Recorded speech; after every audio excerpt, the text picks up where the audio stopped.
اللہ رب العالمین والصلاة والسلام علی سید المرسلین اما بعد فاعوذ باللہ من الشیطان الرجیم بسم اللہ الرحمن الرحیم۔ میری عزیز بہنوں، بیٹیوں، بچیوں، میری طرف سے سب کو السلام علیکم۔ آج میں یہ قرآن پاک کے بارے میں بتاؤں گی، کیونکہ ابھی یہ آخری عشرہ چل رہا ہے نا رمضان کا، تو اس میں قرآن پاک بہت پڑھا جا رہا ہے، تو ہم کو تھوڑی سی اس کی معلومات بھی ہو جائیں، ذرا اس کے مسائل بھی پتہ چل جائیں۔ تو آج میرا دل چاہ رہا تھا کہ میں قرآن پاک کے بارے میں کچھ آپ بیان دوں۔ قرآن پاک پڑھنے کی فضیلت بہت ہے۔ روزانہ قرآن پاک کی تلاوت کیا کرو، اس لیے کہ حدیث شریف میں آیا ہے، رسول اللہ صلی اللہ علیہ وسلم نے فرمایا قرآن پڑھا کرو، اس لیے کہ یہ قرآن مجید قیامت کے دن قرآن پڑھنے والوں کی شفاعت کرنے کے لیے آئے گا۔ سبحان اللہ۔ دیکھیں، قرآن جو زیادہ پڑھتا ہے تو قرآن پاک اس کی قیامت کے دن شفاعت کرے گا۔ کتنا زبردست یہ انعام ہے۔ حدیث قدسی میں آیا ہے کہ اللہ تعالیٰ فرماتا ہے، جس شخص کو قرآن کریم کی تلاوت کرنے، یاد کرنے یا غور و فکر کرنے اور تفسیر و ترجمہ وغیرہ کرنے کی مشغولیت نے میرا ذکر کرنے اور مجھ سے دعائیں مانگنے سے روک دیا، یعنی ذکر کرنے اور دعا مانگنے کی فرصت نہ ملی، تو میں اس شخص کو اس سے بڑھ کر دیتا ہوں جو دعائیں اور حاجتیں مانگنے والوں کو دیتا ہوں، یعنی اس کی تمام حاجتیں اور مرادیں پوری کر دیتا ہوں۔ اور رسول صلی اللہ علیہ وسلم نے فرمایا، اللہ کے کلام کو تمام کلاموں پہ ایسی فضیلت اور فوقیت حاصل ہے جیسے خود خدا تعالیٰ کو اپنی تمام مخلوق پر۔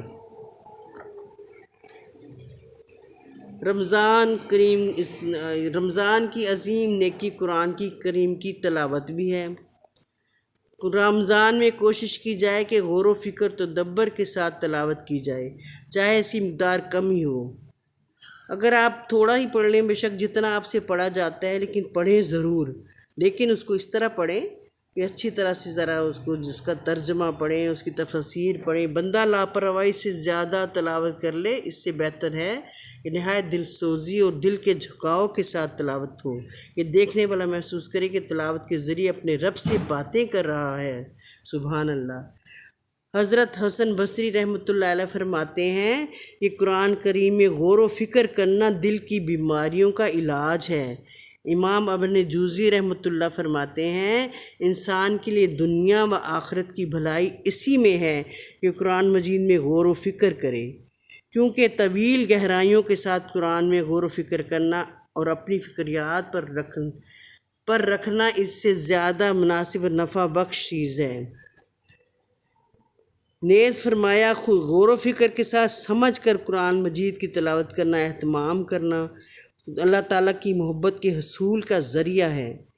امام نودی رحمۃ اللہ فرماتے ہیں، جب قرآن پڑھنے والا شخص قرآن پڑھے تو اس کی آیات پر غور و فکر کرے، کیونکہ اس کی غور و فکر ہی کی برکت سے سینے کھلتے ہیں اور دل منور ہوتے ہیں۔ رمضان المبارک کو نزول قرآن کا مہینہ ہونے کا شرف حاصل ہے۔ یہی وجہ ہے کہ ہر رمضان میں نبی کریم صلی اللہ علیہ وسلم جبرائیل علیہ السلام کے ساتھ نازل شدہ حصہ قرآن کا تکرار یعنی ایک دوسرے کو سناتے، اور وفات کے سال 2 مرتبہ تکرار اور دور ہوا۔ فرمایا، آن حضرت صلی اللہ علیہ وسلم کے بعد امت کے بڑے بزرگوں کا یہی معمول آج تک رہا ہے کہ وہ اس مبارک ماہ میں کثرت سے قرآن کریم کی تلاوت فرماتے تھے۔ انداز تلاوت حدیث شریف میں ہے، یقیناً یہ قرآن دردناکی کے ساتھ نازل ہوا ہے، لہٰذا جب اس کو پڑھا کرو تو رویا کرو، بس اگر تمہیں رونا نہ آیا کرے تو رونے کی سی صورت ہی بنا لیا کرو اور قرآن کے ذریعے سے بے نیازی حاصل کرو، کہ جس نے قرآن کے ذریعے بے نیازی حاصل نہ کی وہ ہم میں سے یعنی ہمارے خواہش میں سے نہیں۔ ابن ماجہ۔ تلاوت کا طریقہ حضرت مولانا شاہ ابرار الحق صاحب رحمۃ اللہ علیہ فرماتے ہیں، جب تلاوت شروع کرے تو نیت کر لے کہ اس سے ہمارے قلب کا رنگ زنگ دور ہوگا اور حق تعالیٰ کی محبت پیدا ہوگی، اور یہ تصور رہے کہ حق تعالیٰ سن رہے ہیں، حدیث شریف میں وارد ہے کہ تلاوت قرآن پاک سے زنگ دور ہوتا ہے۔ اسی طرح وضو اور نماز کے وقت اور ذکر کے وقت بھی نیت کیا کرے کہ اس سے حق تعالیٰ کی محبت پیدا ہوگی۔ نیت اور خالص اور اخلاص ہی اصل حاصل ہے۔ یہ تھوڑے مسائل ہیں قرآن مجید کے، میں یہ بیان کرتی ہوں۔ بغیر غسل وغیرہ اور وضو کے قرآن مجید کو چھونا منع ہے۔ قرآن مجید کے غلاف کے ساتھ یا کسی دوسرے کپڑے سے چھو سکتے ہیں، لیکن اپنے کرتے کی آستین یا دامن سے قرآن مجید کو چھونا مکروہ ہے۔ باوضو پاک کپڑوں کے ساتھ پاک جگہ پر اور اگر ممکن ہو تو قبلہ رخ بیٹھ کر قرآن مجید کی تلاوت کرنی چاہیے۔ اگر خوشبو کا اہتمام کر لیا جائے تو بہتر ہے۔ جس جگہ تلاوت کرے وہاں کسی جاندار کی تصویر نہ ہو تو بہتر ہے۔ حضور قلب اور توجہ کے ساتھ تلاوت کرنی چاہیے۔ تلاوت کے وقت یہ خیال ہونا چاہیے کہ یہ اللہ رب العزت کا کلام ہے جو محض اس کی توفیق اور فضل سے میری زبان پر جاری ہوا ہے، گویا میں اس وقت اللہ تعالیٰ سے ہم کلام ہوں۔ سبحان اللہ۔ اس لیے نہایت ادب، حضور قلب اور پوری توجہ سے تلاوت میں مشغول ہونا چاہیے۔ بلا وضو قرآن مجید کی زبانی تلاوت کرنا جائز ہے۔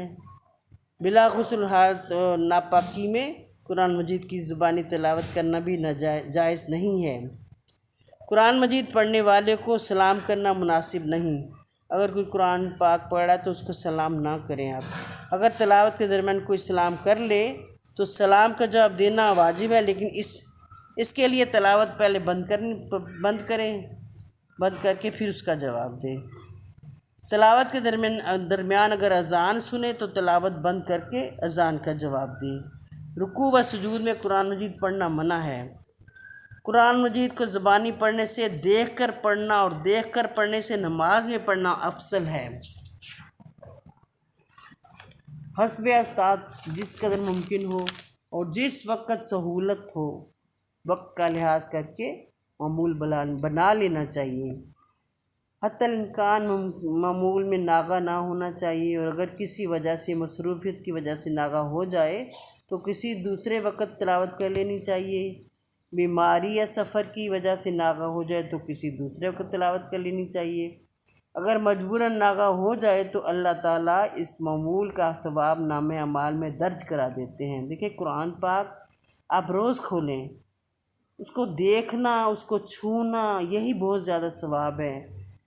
اور اس کو آپ جتنا پڑھ سکتے ہیں، اگر ایک صفحہ پڑھیں، ایک پاؤ پڑھیں، جتنا بھی پڑھیں، لیکن ترجمے سے سمجھ کے پڑھیں اور اس کو عادت بنا لیں کہ آپ نے روز کھولنا ہے۔ جس وقت آپ کو ٹائم ملے آپ کھولیں۔ تلاوت کے لیے فجر کا وقت افضل ہے۔ ختم قرآن مجید کی مدت کم از کم 3 دن ہونی چاہیے۔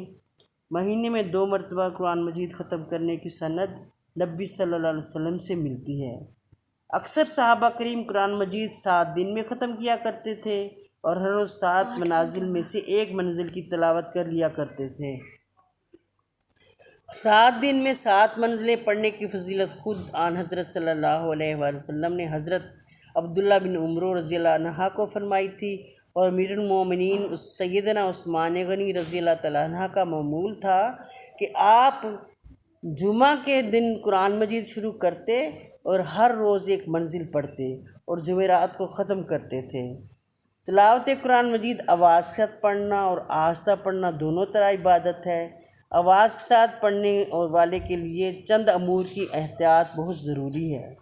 ایسی جگہ آواز سے تلاوت نہ کرے جہاں کسی کی نماز میں خلل واقع ہو یا کسی کی نیند خراب ہو۔ قرآن پاک آپ اتنی آواز سے پڑھیں کہ آپ کے کان جو ہے نا آپ کی آواز سنیں۔ بالکل منہ بند کر کے نہیں پڑھیں، تھوڑی سی آواز ہونی چاہیے تاکہ آپ کے کانوں کو آپ کی آواز آنی چاہیے۔ قرآن پاک کی اتنی برکتیں ہیں، اتنی اس کی فضیلت ہے، اگر آپ اس کو روز پڑھنے کی عادت بنا لیں گے تو آپ کو قرآن پاک سے محبت ہو جائے گی۔ آپ کا جس دن آپ نہیں پڑھیں گی نا آپ کو ایسا لگے گا کہ پتہ نہیں میں نے آج کیا کام نہیں کیا۔ اتنی زیادہ آپ کو اس کا ملے گا، اور اس کا اجر کتنا ہے، اتنا زیادہ اس کا ثواب ہے۔ جیسے ایک لفظ پڑھتے ہیں تو اس کا 10 نیکیاں ہیں، اور الف لام میم یہ 3 مطلب لفظ ہیں، تو اس کا مطلب 30 نیکیاں ہو گئیں۔ تو اگر قرآن پاک رمضان میں پڑھا جائے تو اس کا کتنا 70 درجے زیادہ ثواب ہے۔ تو اللہ تعالی ہم سب کو توفیق دے۔ یہ میں نے اللہم صلی علی محمد وعلی آل محمد واصحابہ بارک وسلم۔ یا اللہ یہ میں نے جو بھی بیان دیا ہے قرآن کے بارے میں، اللہ تعالیٰ یہ تیری رضا تیری خوشنودی کے لیے بیان دیا ہے، اللہ تعالیٰ اسے قبول فرما، قبول اور منظور فرما۔ اور اگر مجھ سے کوئی غلطی ہوگی ہو، کوئی بھول چوک ہوگی ہو، اپنے پیارے حبیب کے صدقے میں مجھے معاف کر دینا۔ اللہ تعالیٰ ہمیں صحیح طرح قرآن پاک پڑھنے کی توفیق دینا، اسے سمجھنے کی توفیق دینا۔ اللہ تعالیٰ ہمیں قرآن پاک کی محبت عطا کر دے۔ اللہ تعالیٰ ہم سب کے لیے آسانیاں پیدا کر دے۔ یا اللہ ہم سب کو اپنے حبیب کے صدقے میں معاف کر دینا، درگزر کر دینا۔ اللہ تعالیٰ سب کی مشکلیں پریشانیاں دور کرنا۔ اللہ تعالیٰ سب کی جو بھی بیمار ہوں کل بیماروں کو شفا دینا، پریشان حالوں کی پریشانیاں دور کر دینا، تنگ دستوں کی تنگ دستی دور کر دینا، بے روزگاروں کو اچھے روزگار دے دینا۔ اللہ تعالیٰ اپنے فضل و کرم سے ہم سب کی جس کی جو دل میں جائز مرادیں ہیں سب کی پوری کر دینا۔ اللہ تعالیٰ مجھے جس نے بھی دعاؤں کے لیے کہا ہے پروردگار تو سب کی جائز مرادیں پوری کر دینا۔ یا اللہ اپنے پیارے حبیب کے صدقے میں قبول کر لینا۔ آمین ثم آمین یا رب العالمین۔ ربنا آتنا فی الدنیا حسنۃ وفی الآخرۃ حسنۃ وقنا عذاب النار۔